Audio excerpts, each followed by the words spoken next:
നമസ്കാരം. ഇപ്പോൾ മിക്ക ദിവസങ്ങളിലും കേൾക്കുന്ന ഒരു വാർത്തയാണ് പ്രായപൂർത്തിയാകാത്ത പെൺകുട്ടിയെ പീഡിപ്പിച്ചു, വിവാഹ വാഗ്ദാനം നൽകി പീഡിപ്പിച്ചു എന്നൊക്കെ. പൊതുനിരത്തുകളിൽ നിന്ന് പോലും നമ്മുടെ പുതുതലമുറ കാണിക്കുന്ന പേക്കൂത്തുകൾ കണ്ടാൽ കണ്ണുപൊത്തി നടക്കേണ്ട അവസ്ഥയാണ്. കുറച്ചു മാസങ്ങൾക്ക് മുൻപ് അർദ്ധരാത്രി 2 മണിക്ക് തിരുവനന്തപുരത്തെ മണ്ണന്തലയിലുള്ള പെട്രോൾ പമ്പിൽ 2 ഇരുചക്ര വാഹനങ്ങളിലായി ഒരു പെൺകുട്ടിയും 3 ആൺകുട്ടികളും എത്തി. പെൺകുട്ടിയും ഒരു ആൺകുട്ടിയും അവിടുത്തെ ശുചിമുറി ഉപയോഗിച്ചു. പിന്നീട് മറ്റ് 2 ആൺകുട്ടികൾ പെൺകുട്ടിയോടൊപ്പം ശുചിമുറിയിലേക്ക് പോകാൻ തുടങ്ങിയപ്പോൾ പമ്പിലെ ജീവനക്കാരൻ എതിർത്തു. അതിന്റെ പേരിൽ ആ ജീവനക്കാരനെ ഈ 4 സംഘം അതിക്രൂരമായി മർദ്ദിച്ചു. പോലീസ് എത്തിയപ്പോഴേക്കും സംഘം രക്ഷപ്പെട്ടെങ്കിലും പിന്നീട് പിടികൂടി.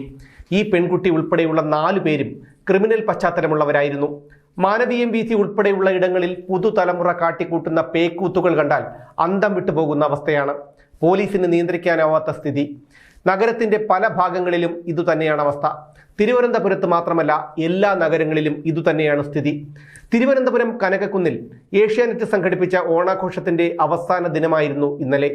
10,000-ങ്ങളാണ് ഇന്നലെ പരിപാടി കാണാൻ കനകക്കുന്നിലെത്തിയത്. അവിടെ നിന്ന് പകർത്തിയ കാഴ്ചയാണ് നിങ്ങൾ ഇനി കാണാൻ പോകുന്നത്. കണ്ടതിനു ശേഷം നിങ്ങൾ തീരുമാനിക്കുക, എന്തിന്റെ പേരിലായാലും പൊതു ഇടങ്ങളിൽ ഇത്തരത്തിലുള്ള കാമപേക്കൂത്തുകൾ നടത്തുന്നത് നിയന്ത്രിക്കണോ വേണ്ടയോ എന്ന്.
കണ്ടല്ലോ, ഈ പെൺകുട്ടിക്ക് കാഴ്ചയിൽ തോന്നുന്നത് കഷ്ടിച്ച് 15ഓ 16ഓ വയസ്സാണ്.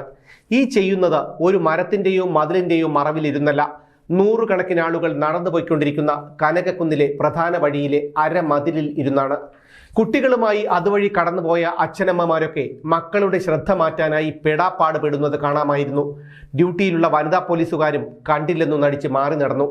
പൊതുനിരത്തിൽ അശ്ലീലം പറയുന്നതും പ്രദർശിപ്പിക്കുന്നതും കുറ്റകരമാണ് നമ്മുടെ നാട്ടിൽ. പക്ഷേ നിയമപാലകർക്ക് പോലും ഇതൊക്കെ കണ്ട് മാറി നടക്കേണ്ട അവസ്ഥയാണ്. ഇതൊക്കെ ആരോട് പറയാൻ, ആര് കേൾക്കാൻ?